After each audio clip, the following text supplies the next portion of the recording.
Pumasok si Samuel sa loob ng warehouse upang pag-aralan ang mga pasikot-sikot nito.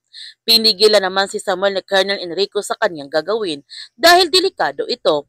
Nasa teritoryo siya ng mga kalaban at wala pa siyang backup. Ngunit papasok pa rin si Samuel sa loob, kaya ihahak naman ni Ismael ang CCTV para ma-assist niya si Samuel. Nagtagumpay naman si Samuel na makapasok sa loob na hindi nalaman ng mga kalaban. Nakita niya sa loob si Kevin na sinasaktan ni Jacob dahil hindi ito nakakuha ng kota. Hanggang nakita nga niya ang mga kababaihan nito at napunta si Samuel sa dressing room upang magtago doon dahil maraming nakaronda ng mga tauhan ng Bakunawa. Kinakailangan naman magbihis ni Naomi sa dressing room dahil nasira ang kanyang damit. Pagkatapos magbihis ni Naomi, nakita niya si Samuel doon na nagtatago. Ang akala pa ni Naomi na isang manyak si Samuel, kaya sumigaw siya nito. Pinatahimik agad ni Samuel si Naomi at sinabi niya nito ang kanyang totoong pangalan. Nagulat naman si Naomi nung nalaman ng lalaki ang kanyang totoong pangalan. Sinabihan ni Samuel si Naomi na kaibigan niya si Enzo, diba? Ngunit hindi pa rin naniniwala si Naomi dahil ang dami na niyang scammers na nakilala. Sinabihan ulit ni Samuel si Naomi na maniwala ito sa kanya. Nandito siya para tulungan silang makatakas dito. Pero hindi pa rin naniniwala si Naomi dahil nakatakip ang mukha ni Samuel at hindi niya kayang ipakita sa kanya kung sino talaga siya. Sinabihan ni Samuel si Naomi na hindi pwedeng sabihin sa kanya kung sino siya para na din sa kanyang kaligtasan.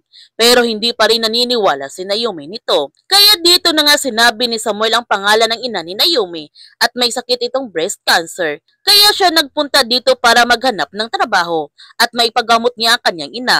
Kaya sa pagkakataon na ito, naniniwala na nga si Naomi sa mga sinasabi ni Samuel at nagtanong siya nito kung paano niya itakas siya dito. Ang sagot ni Samuel, hindi pa niya alam, pero gagawa siya ng paraan para makausap siya ulit. Nagtanong ulit si Naomi kung anong paraan. Ang sagot ni Samuel, basta malalaman rin niya. Sa ngayon, kailangan na niyang umalis. Nagtanong si Naomi kung ano ang kanyang itatawag sa kanya.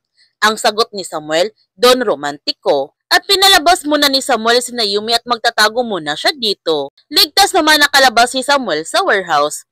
Ang sabi ni Ismael, nalukit na nila ang warehouse, hindi pa nila ipa-raid. Ang sabi ni Samuel, kailangan nilang paghandaan yung raid sa warehouse. Hindi nila pwedeng madaliin. Isa lang ang chance na meron sila. Kailangan nilang paghandaan ito ng maayos. Ang sabi ni Paeng, kung itutuloy nila yung raid, siguradong makakahalata na si Roldan. May tuturo nila si Samuel ang mall sa grupo. Ang sabi ni Samuel, kaya kailangan muna nilang alamin kung sino talaga si Tanda. Tatargetin nila ang pinakapuso ng Bakunawa para kapag bumagsak na yung warehouse, babagsak din ang Bakunawa. Ang sabi ni Colonel Enrico, kailangan rin niyang maghanda ng mga tao na magiging involved sa operasyon. You have to vet each and every one of them para hindi na maulit yung nangyaring raid doon sa container van. Nagtanong si Paeng na yung human sabong, itutuloy ba talaga nila ito? Ang sagot ni Samuel, oo, para ma-distract sila at hindi maghihinala sa kanya. Hindi sila pwedeng makalata sa mga gagawin nilang sabotahe para pahinain ang grupo ng Bakunawa. Sinabihan ni Ismael si Samuel na kailangan niyang manalo para lalong bumilib sa kanya si Tanda. Ang sabi ni Paeng, kapag natalo siya, siguradong hindi siya bubuhayin ni Jacob. Gayunpaman, hinuli si Boying ng mga pulis dahil nahagip siya ng CCTV doon sa pagkuha ng pera ng mga sindikato. Kahit anong paliwanag ni Boying na wala siyang kasalanan at nagmamasada lamang siya, pero ikinulong pa rin siya ng mga pulis. Habang si Johnny kailangan niyang mahanap si Zorro dahil parang mas mapagkakatiwalaan pa nila ito kaysa sa mga kasama nila dito sa presento.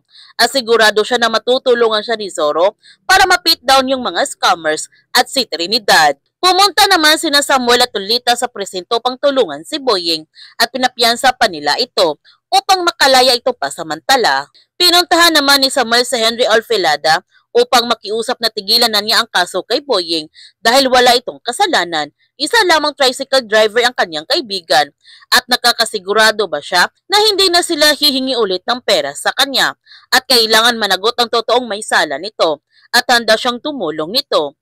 Kaya ipinakita na nga ni Henry ang babaeng ng locos sa kanya at naalala ni Samuel na nakita na niya ito sa loob ng warehouse. Pumunta si Diego sa bahay ni Samuel upang magkaroon sila ng banding sa isa't isa na kanyang apo. Tutol naman si Lolita sa pagdalo ni Diego kay King. Ngunit wala na siyang magagawa nung pinapasok ni King si Diego sa kanilang bahay upang maglaro sila ng tago-taguan. Ipinaalam kagad ni Lolita kay Samuel na nandito si General Ramirez sa kanilang bahay kaya nagmamadali na nga si Samuel na umuwi. Habang hinahanap ni Diego si King, napunta naman siya doon sa secret room ni Samuel at bubuksan naman niya ang board na nakatakip ng itim na tela. Ang board kung saan inilagay ni Samuel ang mga litrato ng membro ng Bakunawa. Mabubuking na kaya si Samuel? Yan ang ating abangan sa Sins of the Father. Kaya kung bago ka pa channel ko, don't forget to like, subscribe, and click notification bell para palagi kang updated sa mga videos in-upload ko. Thank you for watching and God bless to everyone!